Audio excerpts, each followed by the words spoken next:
All right, guys, here we are back in the blind. All right, we're getting ready to showcase some new stuff that we'll have in the future on the blind. Some cool ideas from some other channels. One from Maccabee Speed on his turntable. I really dug that idea, so I kind of picked it up, and we're going to be able to do that for guns in the future. So we'll be able to get the full view of what we got going on here, which is really cool. I really dig that, and we'll have a couple channels on it whenever we do it, so we'll be able to see what we got going on. For instance, on this one, we'll be able to do this view. You'll be able to just kind of get the idea of what's going on with these guys and get a nice long view of the overall on the gun itself. I really like that. Initially, I was thinking about making a camera that could swivel around the whole setup for the whole table, but you know, this right here, simplicity, this is so much better. And so there we go. You know, we gotta get the idea of what we got going on here, and I can speed it up or slow it down. But you get the idea. So this is just kind of the first run showing what's going on. And then I'm going to try to edit this video into another video. So you guys will kind of get the gist, and we'll just be like literally popping outside, and I'll show you what I got going on for my lead collection system and my new backstop basically for collecting lead. And so we've got this right here is a really cool tool I just picked up. I have all kinds of different heads that this will mount into, camera type head, or Swiss Akai rail, Picatinny rail, a clamp, an actual gun clamp.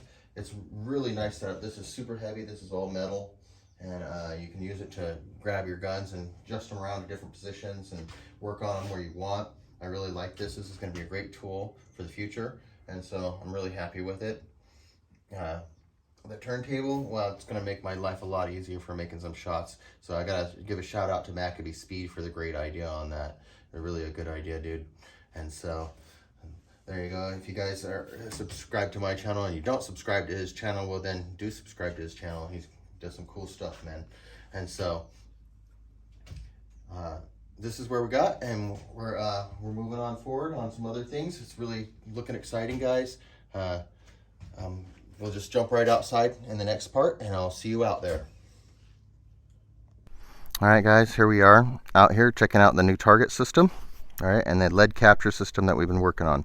All right, right here we have some Target Forge targets. This is a company based in California. These guys are putting out some cool targets, man. These are pretty solid, nice, thick steel. Looks like 3/16. Okay, and I'll be using a 1/4 inch backstop for mine. It's been cut into the trough towards the back quarter. Get that on both sides. Okay, and then it's leading it forward at an angle, if you could see that. And so that's going to be what deflects it down into the trough, and the trough will be full of water. Okay, I have my own little clamps here set up for grabbing paper. Okay, and there's some other cool little clips from Target Forge which will allow you to hold bottles, cards. This isn't his actual card holder. This is something that I arranged from one of his clips. I got a set of these, and whenever I was at RMAC, and so I set it up so I could shoot targets for cards if I want. Shoot them in half, or I can flip it the other way if I want to. But that's kind of a cool little setup for shooting cards and stuff like that. So it'll be able to allow me to do a little bit more trick shooting and stuff like that. And it'll allow me to collect the lead nice and clean once that's full of water. It'll just wash it off for me, no less. And so I'm really excited about that. This is the previous way I was doing it right here. And these are the typical lead collection boxes they sell on the internet. These are like $100 a piece, and over $100 now. I think they're pushing up towards $200 a piece, believe it or not. And it's got a 1/4 inch backer at it. And then you buy these rubber mats for the front that are like 1 inch thick. As you can see, it's really thick there. Okay. And this stuff gets all in the lead, and you have to pick it out, and it doesn't float. So it's a real pain in the butt. And so I mean, you can use them, but then you get lead dust whenever you dump it out, and you have to replace these mats regularly.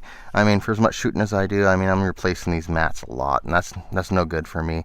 So I had to figure out something better. But I figured out that if you use wood in this is a little bit better for wood, but you have to replace the wood more often. But the wood floats up, and it doesn't cause as much of a mess, but you're still dealing with lead dust.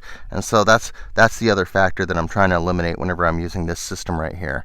And so, yeah, this is going to be a lot better for me health-wise as far as recovering the lead. And I think that we could make smaller systems like this that would work really well too, that would probably go into like a 5-gallon bucket or something like that for out in the field. Something to think about for everybody else. I'm making 4 of them. As you can see, I got 4 pieces of plate. This is 2 foot by 4 foot plate, 1/4 inch thick, and I'm going to make 4 of them, one for 50, 25, 75, and 100 yards each. This one's the one that's going to go out at 100 yards. I'm getting it ready right now. I'll be spray painting this with some white spray paint for backer, so I'll be able to tell where I'm hitting at a distance. And in the front of this, I'll probably have a bunch of rocks that are angled, and then I'll have a bunch of sand and dirt that lead up as a ramp to it, so that way I'll be able to see real easily if I'm shooting short. And then of course we have about 8 inches over the top that'll be able to see if I'm going high. So this should work out really, really well, and it should be very extraordinarily safe for a backstop, and just what I'm actually like looking for at all the different ranges that I shoot at. So that way I can really zone in what I got going on without a lot of guesswork. And I think you guys might appreciate some of this, as far as if anybody who's reclaiming their lead. The dust sucks, so try to avoid it, guys, if you can. And this is my solution for it, so I hope that helps anybody out there who's doing it themselves as well. All right, see you in the next one, guys. Bye.